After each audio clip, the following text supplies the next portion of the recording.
Shalom, salam sehat bagi kita semua.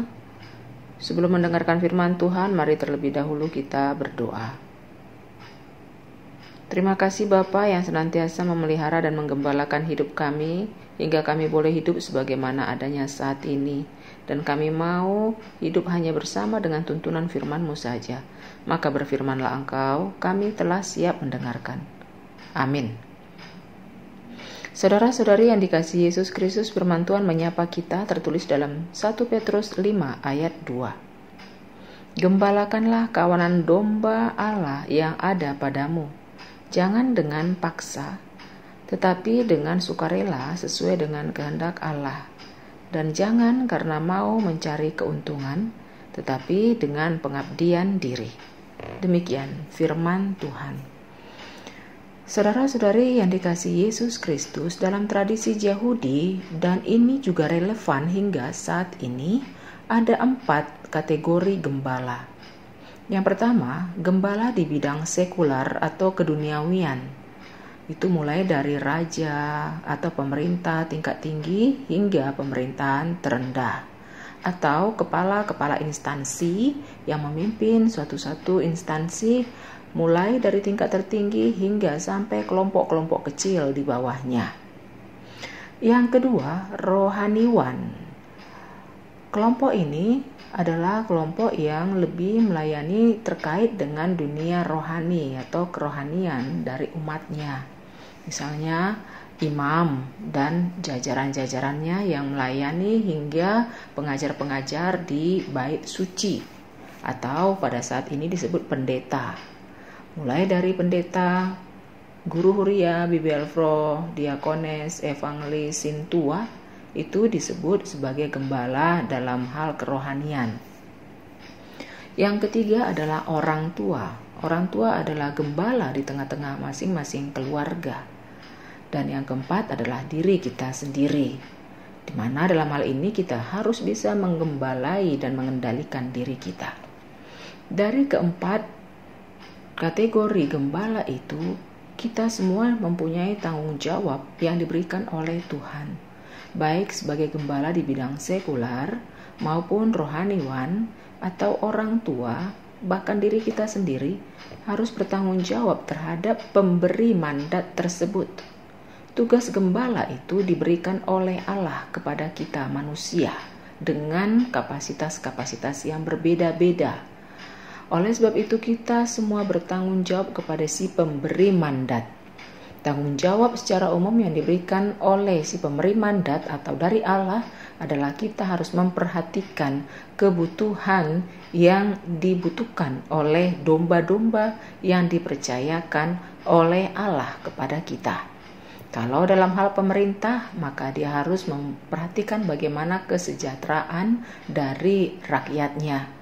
Begitu juga dari para rohaniwan juga harus memperhatikan bagaimana pertumbuhan iman dari para umat yang dipercayakan Tuhan untuk digembalainya.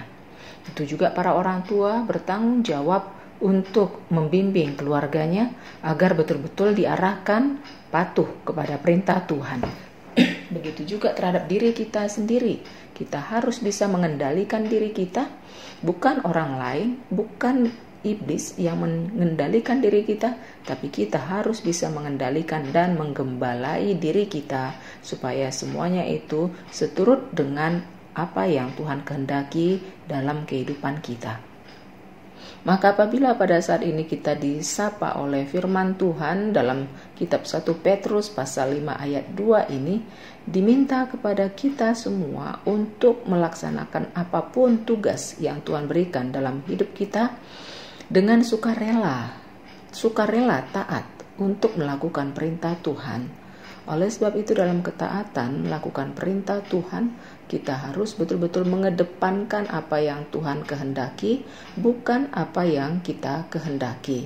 Sebab apapun yang kita lakukan dan kita katakan semata-mata harus berorientasi dalam kehendak Tuhan. Saudara-saudari yang dikasihi Yesus Kristus, begitu banyak hal-hal yang Tuhan berikan dalam hidup kita sebagai bagian dari tanggung jawab kita. Besar kecil volumenya masing-masing itu akan dimintai Tuhan juga sesuai dengan tanggung jawab kita masing-masing atau hal yang sudah Tuhan percayakan kepada kita.